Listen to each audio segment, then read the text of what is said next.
Au sommaire de ce journal, des phénomènes météorologiques se produisent ces derniers jours avec des pluies un peu partout dans le pays malgré la forte chaleur.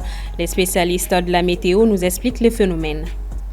Durant le mois de Ramadan, les habitudes de sommeil des jeûneurs évoluent pour s'adapter aux rituels de cette période sacrée entre les veillées tardives, le réveil pour le souhour et les prières nocturnes prolongées. Le temps de repos diminue, ce qui peut avoir des répercussions sur la santé. La rédaction s'intéresse au sujet. Début des 5e et 6e journées des éliminatoires du Mondial 2026, des équipes contraintes de gagner. Nous les verrons en fin de journal. Mesdames et messieurs, bonsoir. Bienvenue aux informations. Cela fait 2 semaines que le Mali enregistre des pluies alors que la chaleur est retentie. Selon les experts du domaine, c'est loin d'être un phénomène nouveau et s'explique par le fait que le mois de mars coïncide avec le retrait de la saison froide sur la bande sahélo-saharienne, particulièrement sur le Mali, ce qui provoque un conflit d'intérêts entre les masses d'air. Djeneba Samaki. Les pluies enregistrées ces dernières semaines sont dues au retrait de la période froide pour laisser place à la chaleur, déclenchant automatiquement un conflit d'intérêts entre les masses d'air. En cette période, on note une rentrée des masses d'air humides au sud qui accompagne la chaleur et au nord, c'est plus la poussière et le vent. Un mélange de ces deux masses d'air attire ce qu'on appelle les fronts intertropicales présents sur le Mali, surtout la partie sud qui va rester favorable à la pluie.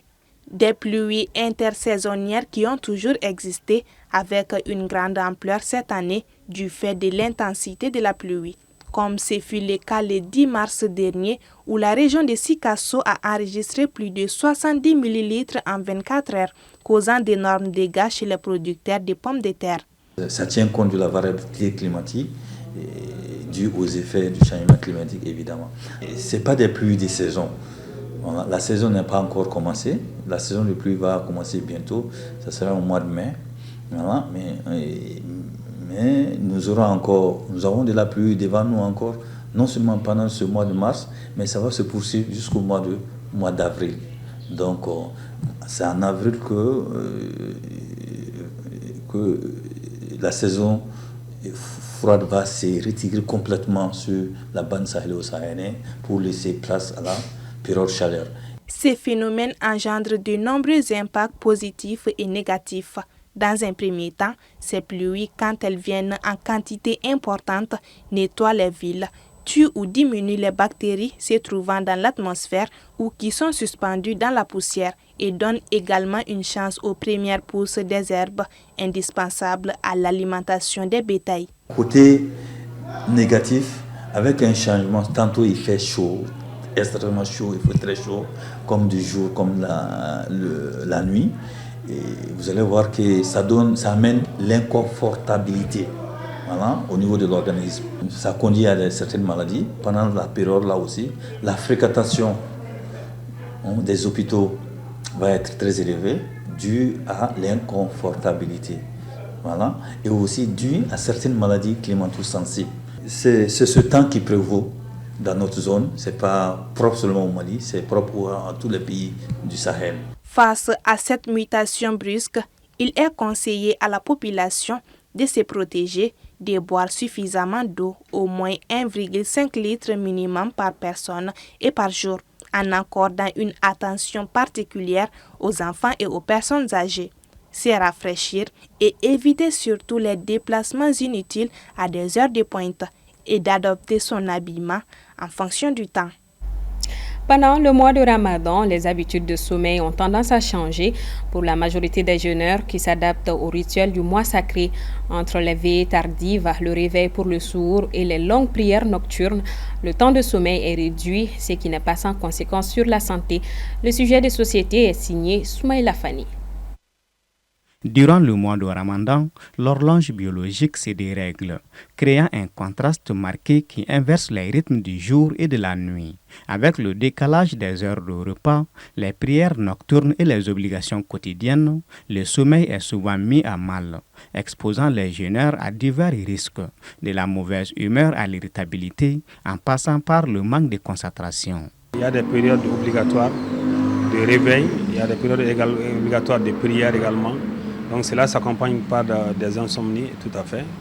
Ces perturbations d'insomnie également ont des conséquences assez néfastes quand même sur la santé. Il y a les troubles de l'humeur, il y a l'irritabilité, il y a également beaucoup d'autres causes qui peuvent être là-dessus, même les accidents de la haute circulation, parce que quelqu'un qui n'a pas un sommeil suffisant, normalement la période de sommeil minimum pour un individu c'est 6 à 7 heures de temps par jour. Or donc si on voit le mois de carême, je crois que ces temps sont un peu perturbés par les gens et par les périodes de préparation pour les femmes et les périodes de prière également pour tout le monde. Selon les spécialistes, la rupture du jeûne à 18h, la prise de boissons sucrées ainsi que le menu du sourd sont des facteurs déterminants qui contribuent au déficit de sommeil. Ces phénomènes ont des répercussions notables sur la santé. Ça peut aggraver certaines maladies comme les maladies psychiatriques si certains sont dépressifs, parce que ça peut engendrer des stress, des anxiétés. Donc c'est des gens qui ont ces troubles d'anxiété. Voilà, ça peut aggraver cela. Ça peut même engendrer également des problèmes évidemment reconnus par les chercheurs qui concernent le diabète de type 2. Donc, en dehors de cela, l'hypertension et autres maladies peuvent être liées au fait que les personnes ne mangent pas dans des bonnes périodes suffisantes ou certaines aussi font dans les excès. Tout cela a une répercussion sur la tension artérielle. Ainsi, pour mieux gérer son sommeil durant le ramadan et rester en bonne forme tout au long de ces mois, il conseille d'adopter de bonnes habitudes, notamment en intégrant des siestes afin de recharger les batteries sans empiéter sur le sommeil nocturne. La période de carême, comme on le dit, c'est une période un peu cruciale dans la mesure où le gouvernement même l'État même avait pris des dispositions pour permettre aux citoyens qui travaillent dans les différents services d'avoir une période courte de travail. Et ça, c'est ça peut les aider à mieux se préparer, mieux se reposer pour dormir un peu. D'autre part également, pour ceux qui ont des activités individuelles ou personnelles, peuvent également voir et réduire un peu ces activités pendant au moins la période de carême, afin qu'ils puissent avoir une période de repos suffisante, d'éviter ces troubles de l'insomnie. Selon lui, le sommeil est un besoin vital pour le corps. Un bon sommeil dure en moyenne 7 heures par jour, une durée qui est rarement respectée durant le mois de Ramadan. En bref, dans un communiqué en date de ce mercredi 19 mars 2025, le syndicat national de l'enseignement supérieur décide de suspendre son arrêt de travail qui devait entrer en vigueur ce jeudi 20 mars 2025 pour donner une chance aux négociations. La décision a été prise suite à un pourparler avec les autorités autour du mot d'ordre d'arrêt de travail. Toutefois, le syndicat indique se réserver le droit de déposer dès ce jeudi un préavis de grève de 144 heures pour le paiement intégral des heures supplémentaires et des tâches liées aux examens à compter du 7 avril 2025, renouvelables automatiquement si les revendications ne sont pas satisfaites. Direction la Côte d'Ivoire. L'Assemblée nationale a adopté ce mercredi une nouvelle loi pour mieux surveiller le fonctionnement des organisations de la société civile. Objectif, mettre de l'ordre tout en imposant des critères de transparence dans l'organisation et le fonctionnement de la société civile. Le récit avec Soumaïla Fani. Par l'adoption d'un projet de loi à 100 voix pour et 31 contre, l'Assemblée nationale ivoirienne a ratifié une ordonnance du président Alassane Ouattara datée de juin 2024. Il s'agit du projet de loi pour contrôler la création et le fonctionnement des organisations de la société civile. Adopté mercredi 19 mars, ce texte de loi est notamment justifié par la lutte contre le blanchiment de capitaux, le financement du terrorisme et la prolifération des armes de destruction massive. Selon le ministre de l'Intérieur, il y a près de 14 000 organisations de la société civile en Côte d'Ivoire. Cette nouvelle loi leur impose désormais de rendre chaque année au ministère de l'Intérieur un rapport d'activité et un rapport financier.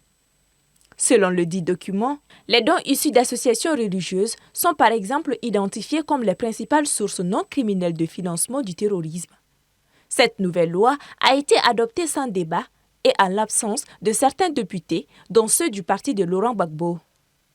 Toutefois, la dite loi, qui doit désormais être adoptée par le Sénat pour entrer en vigueur, est largement décriée car jugée liberticide par l'opposition. Pour rappel, après l'adoption de l'ordonnance lors d'un conseil des ministres en juin 2024, plusieurs membres de la société civile avaient exprimé les mêmes craintes que l'opposition. L'ordonnance a également été pointée du doigt par plusieurs pays lors de l'examen périodique universel des Nations Unies en novembre qui évalue la situation des droits humains. Ils ont évoqué leur inquiétude et demandent à la Côte d'Ivoire de renforcer la protection des défenseurs des droits de l'homme. C'était un commentaire signé Assitoumani Koulibaly et on reste avec elle pour parler football. La 5e et 6e journée des éliminatoires du Mondial 2026 ont débuté ce mercredi 19 mars, 9 mois après la dernière fenêtre internationale. Les qualifications africaines pour la Coupe du monde de la FIFA ont en effet démarré les 5e et 6e journées ce 19 mars. À l'ouverture, un coup dur pour le Cameroun, tenu en échec contre l'Eswatini sur un score nul de 0 but partout. C'est finalement la Tunisie et le Madagascar qui ouvrent le bal des victoires en l'emportant hors de leur domicile. Dans le cadre de ces 2 journées, chaque équipe se doit de composter son ticket pour l'Amérique.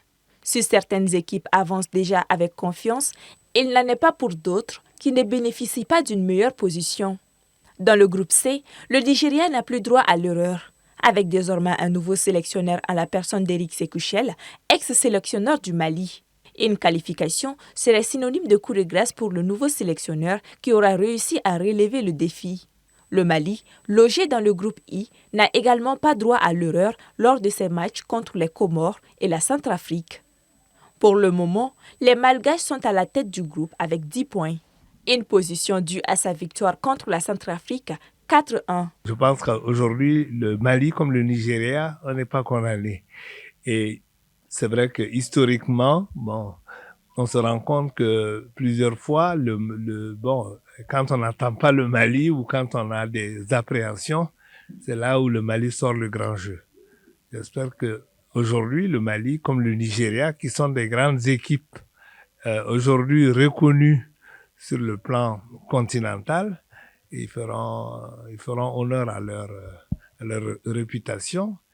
Et si on gagne aujourd'hui, donc il y aura un effet d'entraînement, on gagnera le prochain match et puis on se mettra vraiment dans la course. Dans le groupe A, les Pharaons sont déjà certains de passer à la prochaine phase grâce à leur victoire. L'Égypte détient son classement avec 10 points, suivi de la Guinée-Bissau avec 6 points. Le Burkina Faso et la Sierra Leone se positionnent avec 5 points chacun. Dans le groupe B, le Soudan occupe la première place avec 10 points devant le Sénégal 8 points, la RD Congo, le Togo, le Soudan du Sud et la Mauritanie. À l'instar de ces équipes, la Tunisie, l'Algérie, le Maroc sont également bien placés en lice. Tout se joue désormais au cours de ces 2 journées. À noter que la Coupe du monde qui aura lieu à l'été 2026 aux États-Unis, au Mexique et au Canada sera pour la première fois élargie à 48 équipes. Le continent africain aura au moins 9 représentants qualifiés contre 5 auparavant. Point final à ce 1945. Merci à vous de l'avoir suivi. Bonsoir à tous et à demain.